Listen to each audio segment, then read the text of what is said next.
السلام عليكم ورحمة الله وبركاته. الحمد لله الذي جعل نبيه محمدا نبيا في العالم الأرواح والأجسام وشرفه على جميع الأنبياء والرسل والصلاة والسلام على رسوله مقبوله محمد من أول الدنيا إلى يوم القيامة وأشهد أن لا إله إلا الله لا ضد له ولا نصر له وأشهد أن سيدنا ونبينا ومولانا محمد وآله وسلم أو كما قال الله تعالى في القرآن المجيد والفرقان الحميد. أعوذ بالله من الشيطان الرجيم. بسم الله الرحمن الرحيم. إنا عرضنا الأمانة على السماوات والأرض والجبال فأبين أن يحملنها وأشفقن منها وحملها الإنسان إنه كان ظلوما جهولا. عن عمر رضي الله تعالى عنه قال رسول الله صلى الله عليه وسلم أشرف أمتي حملة القرآن وأصحاب الغيب. أو كما قال الله تعالى في القرآن المجيد إنا أنزلناه في ليلة القدر وما أدراك ما ليلة القدر ليلة القدر خير من ألف شهر تنزل الملائكة والروح فيها بإذن ربهم من كل أمر سلام يا أبا مطلع الفجر. أو كما قال الله تعالى بشأن حبيبه إن الله وملائكته يصلون على النبي يا أيها الذين آمنوا صلوا عليه وسلموا تسليما. اللهم صل على سيدنا شفيعنا حبيبنا مولانا محمد وبارك وسلم صلاة وسلام عليك يا رسول الله. وقت آخر وہ لینے کو آئے، وقت آخر وہ لینے کو آئے مدینے کے غارِ یار اللہ اللہ. رہو یاد میں عشق بار اللہ اللہ. میرا مرنا جینا ہو قدموں پہ ان کے، میرا مرنا جینا ہو قدموں پہ ان کے، رہے مجھ کو یہ اختیار اللہ اللہ. لطیف ان کے جلوے ایا چار سو ہے، لطیف ان کے جلوے ایا چار سو ہے، صدا دل میں ہے حسن یار اللہ اللہ. اللہ کے فضل و کرم سے آج شب قدر کی رات ہے اور حافظ صاحب کی رسو تفصیلی رسو کا بیان بھی رہا ہے. اللہ کے فضل و کرم سے میں مختصر انداز میں جس آیت کریمہ کا تلاوت کا جو شرف حاصل کیا ہوں اس کی کیا مطالب ہے، اور جو ایک حدیث شریف کی میں نے آپ کے سامنے تلاوت کا شرف حاصل کیا کہ حضور پاک صلی اللہ علیہ وسلم نے اپنے امت کے تعلق سے کیا ارشاد فرمایا. اور پھر یہ لیلۃ القدر کی جو رات ہے یہ بہت ہی متبرک رات ہے، اور اس رات کے اندر حضرت جبرائیل امین کو حکم ہوتا ہے کہ زمین پر جائیں اور جھنڈا نصب کریں. تو حضرت جبرائیل امین علیہ السلام آسمانی دنیا سے اس دنیا میں تشریف لے آتے ہیں اور کعبۃ اللہ کے اوپر جھنڈے کو نصب کرتے ہیں. اسی لیے ہمارے اہل سنت والجماعت غوث پاک کا جھنڈا ہوتا ہے یا سرکار کا جھنڈا ہر ایک کے گھر پر ہوتا ہے، وہ نشانی ہوتی ہے جس کی وجہ سے بلیات آفات نہیں آتے.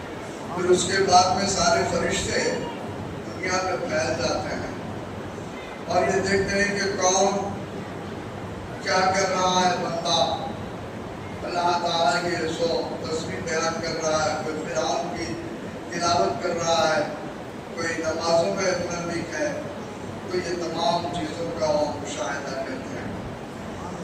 اور جس میں آیت کریمہ کا تلاوت کا شرف حاصل کیا یہ بہت بڑی امانت ہے.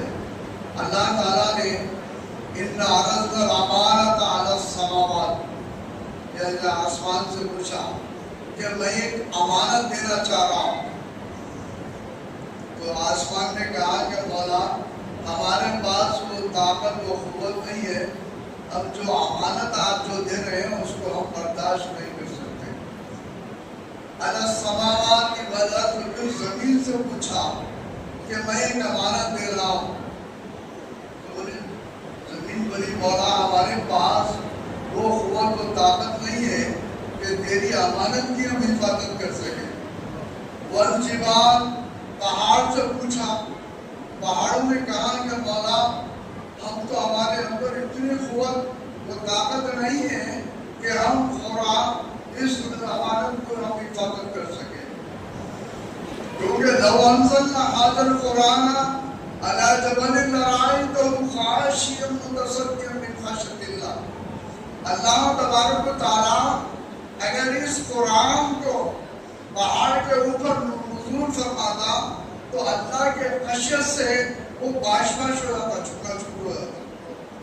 تو اسی لیے پہاڑ نے کہا والجبال، میرے پاس وہ مادہ نہیں ہے، برداشت نہیں ہے، ہمارا انسان انہو کان ظلوما جہولا، لیکن انسان نے اس کو قبول فرمایا۔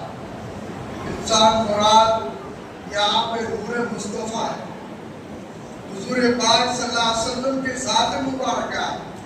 حضور صلی اللہ علیہ وسلم نے اس کو قبول فرما لیا، جس کی بنیاد پر اللہ تبارک و تعالیٰ نے ان کو قرآن کا نزول فرمایا ان کے اوپر، اور وہ حضور پاک صلی اللہ علیہ وسلم کا صدقہ ہے۔ ہم ایسے قرآن ہمارے امت میں، حضور پاک صلی اللہ علیہ وسلم کے امتوں میں کئی حفاظ کرام یہ سرکار کا صدقہ ہے، کیونکہ برداشت کا مادہ، قوت کا مادہ حضور پاک صلی اللہ علیہ وسلم کے پاس ہی تھا۔ اسی لیے حضور پاک صلی اللہ علیہ وسلم نے اس قرآن کو، امانت کو، اس امانت کو اللہ تعالیٰ کے فضل سے آپ نے اس کو قبول فرمایا۔ کیونکہ امانتوں کو بہت ساری چیزیں ہیں، زبان بھی ایک امانت ہے، ہاتھ امانت ہے، آنکھ امانت ہے، پیر امانت ہے، ساری چیزیں امانتیں ہیں۔ یہ امانتوں کی حفاظت کے لیے بھی اللہ تعالیٰ نے اس قرآن کے اندر حلال، حرام، حقوق، رشتہ داروں کے ساتھ حسن سلوک، سارے چیزوں کا بیان اس قرآن کے اندر واضح فرما دیا۔ اور دوسری بات یہ ہے، جس حدیث پاک کا میں نے تلاوت کا شرف حاصل کیا، حضور فرماتے ہیں میرے امت میں ایسے لوگ ہوں گے، وہ اشرف مشرف ہوں گے، وہ تہجد گزار ہوں گے، قرآن کی تلاوت کریں گے۔ تو حضور کے امت میں حالانکہ 1,24,000 پیغمبر علیہ السلام آئے، لیکن کوئی امت کو ایسا عظیم الشان تحفہ نہیں ملا جو کہ حضور پاک صلی اللہ علیہ وسلم کے امت کو یہ تحفہ ملا، جس کی بنیاد پر جب حفاظ کرام قرآن کی تلاوت کرتے ہیں تو وہ مولا سے کلام کرتے ہیں، وہ مولا سے کلام کرتے ہیں، اس کلام کو مولا سنتا ہے کہ میرا بندہ میرے کلام کو پڑھ رہا ہے، تو اللہ تبارک و تعالیٰ اس کلام کو سن رہا ہے، اور جتنے لوگ تراجی میں موجود تھے ان کو بھی مولا دیکھ رہا ہے۔ وہ سمیع البصیر ہے، وہ دیکھتا بھی ہے، وہ سنتا بھی ہے۔ اور ہم جو کلام کرتے ہیں مولا سے، تو وہ کلام کو مولا سنتا ہے۔ تو جب بندہ اللہ کی ذات میں اپنے آپ کو فنا کر دیتا ہے، یہ رمضان کا مہینہ آپ کے جسم کو بھی پاک کرنے کے لیے آیا، آپ کی روح کو پاک کرنے کے لیے آیا، آپ کے مال کو پاک کرنے کے لیے آیا۔ اس لیے جب تم روزہ رکھتے ہیں اللہ کے لیے، اس کی محبت میں اللہ تبارک و تعالیٰ تمہارے جسم کو بھی پاک کر دیتا ہے، اور تم اپنی مال کی زکوٰۃ دیتے ہیں تو اس مال کو بھی پاک کر دیتا ہے۔ اور اس کے علاوہ جب روزہ رکھتے ہیں آپ تو آپ کا جسم ہلکا ہو جاتا ہے، ایسا ہلکا ہو جاتا ہے، ایک آندھی آئی تو ہوا میں سارے کچرا کوڑا اڑ کے چلے جاتا ہے۔ تو اسی طریقے سے اللہ تبارک و تعالیٰ تمہارے جسم کو بھی پاک کرتا ہے، تمہاری روح کو بھی